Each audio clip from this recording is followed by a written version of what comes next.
Hello, BookTube. It's Shelf Tour 20. And a couple more for the books about books for the moment. Then we'll move on to another section. Now, this one is sort of printers and / publishers / booksellers. Sort of the book trade in a sense. This one, for lack of anywhere else to go, it will go in here, in this section. It is printing presses. It's a catalog of 19th century printing presses. Harold E. Stern, more than 480 historical engravings, with preface by Stephen O. Sachs.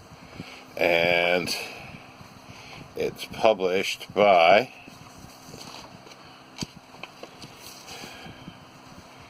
it's hard to get these. Oak Knoll Press and the British Library, 2001. And it's just all engravings of printing presses with some information, but not a lot. But it was just it was just kind of cool.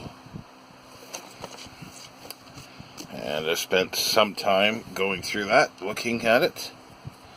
Find a spot to put these. Now,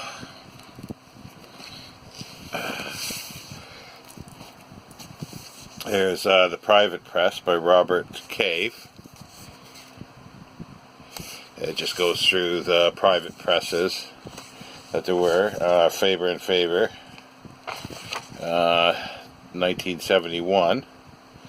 I have not read it from cover to cover. It's got a lot of illustrations in all black and white of the books from the private presses. It's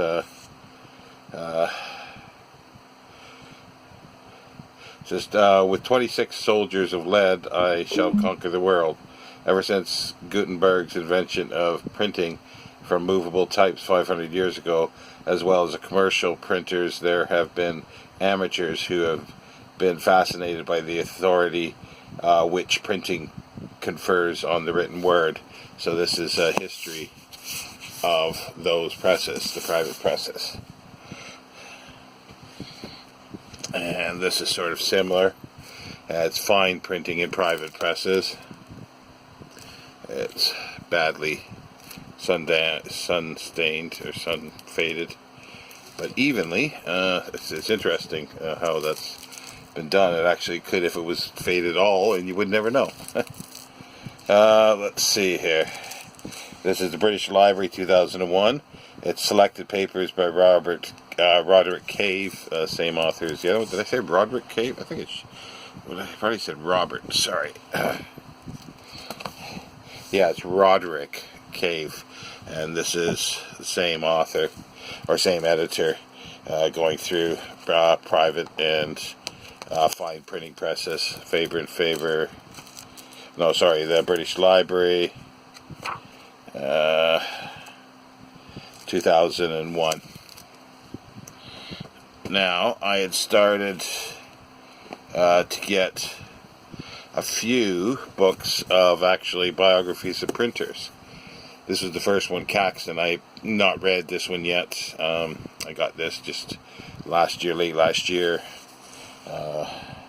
Northwood Publications, 1976. It's very, very slim, but I didn't have anything specifically about Caxton, so I thought that would be useful.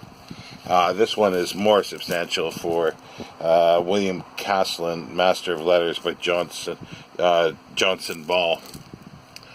And this was a recent acquisition as well. It's the ancestry, life, and connection of England's foremost letter engraver and type founder.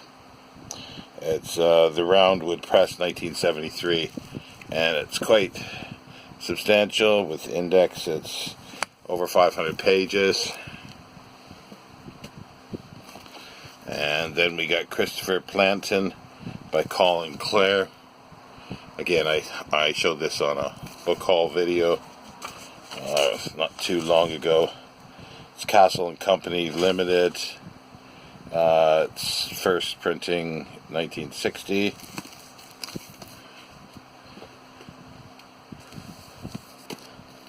Move this off a bit to the side. We'll get to those in a bit. Here is the Oxford University Press and the Spread of Learning, an illustrated history by Nicholas Barker. It's quite a size volume. Obviously, Oxford University Press. It's prefaced by Charles Rice-Camp, and it was published in 1978, then reprinted in 78 again, and then 79, so this is the third printing of it, and it is very illustrated, as it says. The back part, or back two-thirds pretty well, is all plates, all black and white.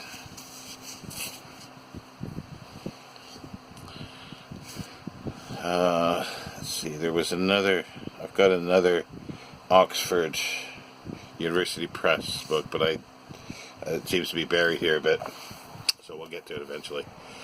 Here's an interesting monograph. It's Occasional Papers of the Bibliographical Society, Some Patterns and Trends in British Publishing, 1800 to 1919, by Simon Elliott. And that was published in 1994 by the Bibliographical Society. Their monographs are quite interesting. They're quite scholarly and detailed. Lots of tables in here. It gives the numbers of say, Bibles that were printed, numbers of, like, booksellers there were in certain years. It's quite interesting because it's quite detailed. Again, I haven't read it from cover to cover. I've read little sections of it that I was interested in and looked through the tables, which were quite illuminating. Well, yes, publisher, newspaper. It's W.T. Stead, Newspaper Revolutionary. This is, I think it's a British Museum. Yeah, British Library. It's edited by Laurel Brake and Ed King, Roger Lockhurst, and James Munsell. And it's just, it says, when William T. Stead died on the Titanic in 1912, he was the most famous Englishman on board. He was one of the inventors of the modern tabloid newspaper, so we have him to blame.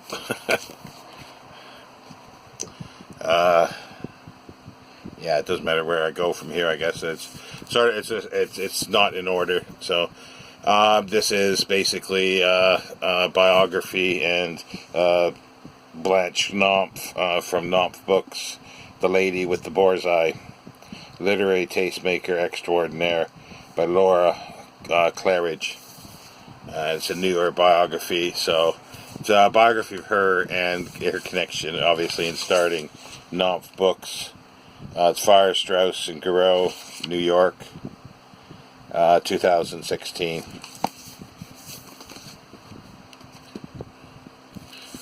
And here's History of Jonathan Cape by Jonathan Cape, publisher by Michael Howard.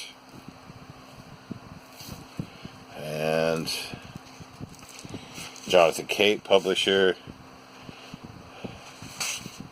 and 1971. And a history of, things are tipping, history of Her Majesty's Stationery Office, or His Majesty's Stationery Office, as it would have been known when it started, under George III, 1786 to 1986. Was it George III, or was it George II? George III, yeah. 1786. Just a history up to 1986 by Hugh Barty King, and it's Crown Copyrighted Stationery's Office, 1986. And here's Essays in the Celebration of the 250th Anniversary History of the House of Longman Publishing, 1724 to 1974. And it's exactly what it is, a collection of essays.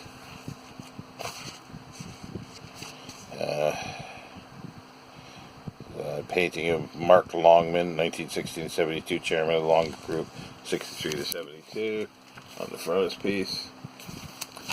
And it's edited by Asa Briggs. He's Oh, I'm going to have to take this off at some point. It's, the reason why I'm saying this is it's got this backing and stuff that's not good for the book. It's not acid free mylar protector. 1974 by Longmans, edited by Asa Briggs. This is a bit faded on the spine, but it's the House of Dent. They published the Everyman Library and much, much more.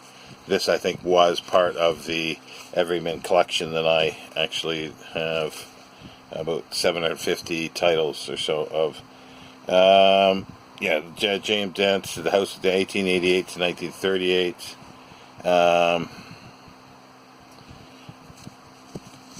It doesn't give an author, but it must be Dent. It must be Dent, one of the Dents that did it. J.M. Dent, or let me see, it's HRD, so I think it's the son that did this in 1938. It's a reissue. The Truth About Publishing by Sir Stanley Unwin. So it's George Allen and Unwin Limited. So this is Unwin talking about the truth about publishing, his sort of memoir and history of the publishing. George Allen Unwin, originally 26. This is the 5th edition, 1947. And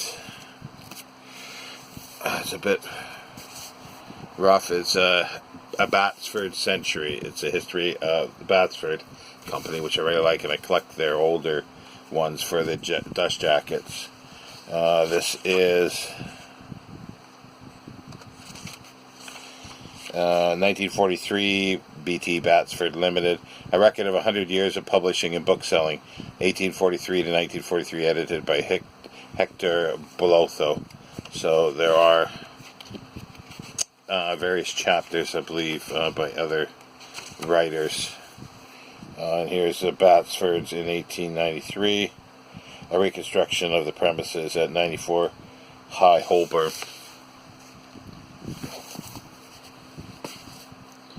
And here's a bit of a history of another publisher I really like, David and Charles. It's Good Books Come from Devon. It's the 21st birthday book. They weren't that old, but they did a lot of fantastic stuff. It's not the best of things. It's more of an advertisement, really, for other things. I'm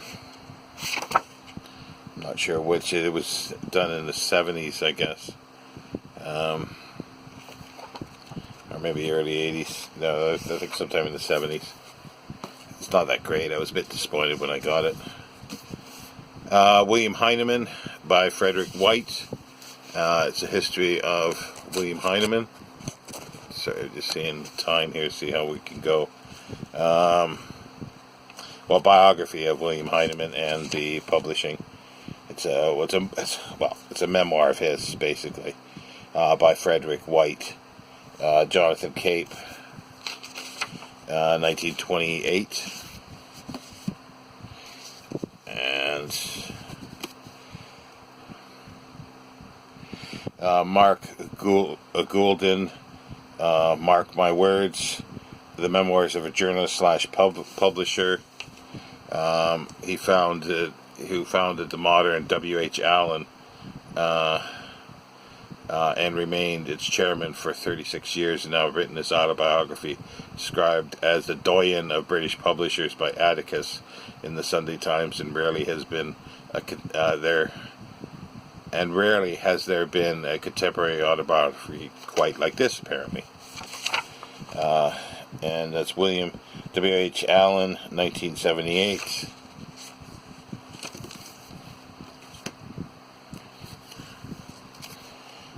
Michael Joseph, Master of Words, and that's written by Richard Joseph, and it's a biography of Michael Joseph, literary agent and author who founded the now famous firm of publishers and who did so much to revolutionize the world of publishing. So, and this is Ashford Press, publishing 1986. Here's the other Oxford University Press, An Informal History by Peter Sutcliffe. And it's got a lot of newspaper clippings and whatnot in here. It's Peter Sutcliffe, Oxford Press, 1978. It's second printing in 1978, and it's still a short history of the press. There's a new one, or newish one, that is 3 volumes, I think, by McKittrick, which I'd like to get, but it's very expensive. Now, we saw by Stanley Unwin the truth about publishing. Now we got a truth about a publisher by Unwin as well, by Stanley Unwin. It's an autobiographical record, published in 1960, second impression, 1960. Now, Victor Golan's, a biography by Ruth Dudley Edwards.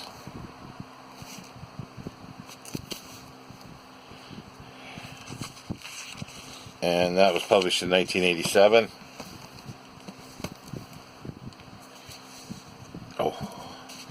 Now, this is a new book I got recently. It's Penguin Classics book by Henry Elliott. It basically just goes through all the Penguin Classics. It's not per se a history of a publisher, but it's a history of the Penguin Classics. So I'm more or less keep it in this section. And it just goes through every cover and every permeation of the classics up until, obviously, when it was printed or before it was printed. Just trying to see a date here. Let's see, date, but it's like 2000. Should say here, 2018. It was published without a jacket. Cambridge University Press. Oh, wait a minute. It's Cambridge University Press, not the Oxford one that McKittrick did. Yes, it's Cambridge University Press. This is Cambridge University Press, 1584 to 1984, a very small history, M.H. Black. Faded on the spine. And this is Cambridge University Press, 1984.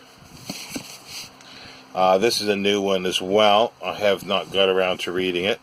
It's The Bookshop of the World, Making and Trading Books in the Dutch Golden Age by Andrew Pettigrew and Arthur de Wederoen. It's a new book, 2018 at the earliest, I would say. It's the Yale University Press, 2019. Here's another one by David McKittrick, Print, Manuscript, and the Search for Order, 1450 to 1830. I've not read this fully. I've read a couple sections while I was reading another book or two. It says the book re-examines fundamental aspects of what has been widely termed the printing revolution of the early modern period. David McKittrick argues that many of the changes associated with printing were only gradually absorbed over 400 years, a much longer period than usually suggested. And, yeah, it's Cambridge University Press, 2003.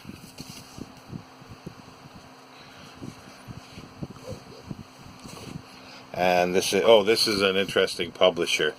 I don't believe they published them with jackets, but this is John Pitts, Ballad Printer of Seven Dials, London, with a short account of his predecessors in the ballad and chapbook trade by Leslie Shepherd. Now it's a private libraries association printing, and there's someone I should actually join. It's Leslie Shepherd, yes, 1969. And I have one more by them. This says James Lumsden, A Son of Glasgow, Their Juvenile Books and Chapbooks, R. Roscoe and R.A. Brimmel.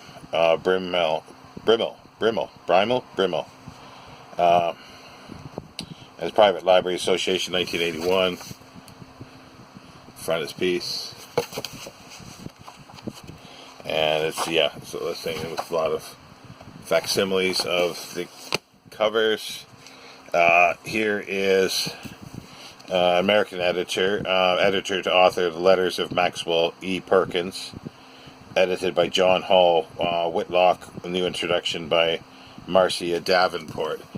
And he was a big editor. He was editor to Thomas Wolfe, Margaret Kinnan Rawlings, Hemingway, I believe, at some point, and it just goes on. There's this Hemingway, Morley Callahan, Margaret Kinnan Rawlings, as I say. There's letters here from many. This is Charles Scribner's Sons, obviously, 1979. And here's something I got as a remainder. Don't know much about it. The publication of plays in London, 1660 to 1800. Playwrights, publishers, and the market. Judith Milhous and Robert D. Hume. Haven't had a chance to look at this closely. I've just got it, I think it was last year, and getting some remainders. 2015 by the British Library. And obviously it's just publication of plays in London. So, what's this here?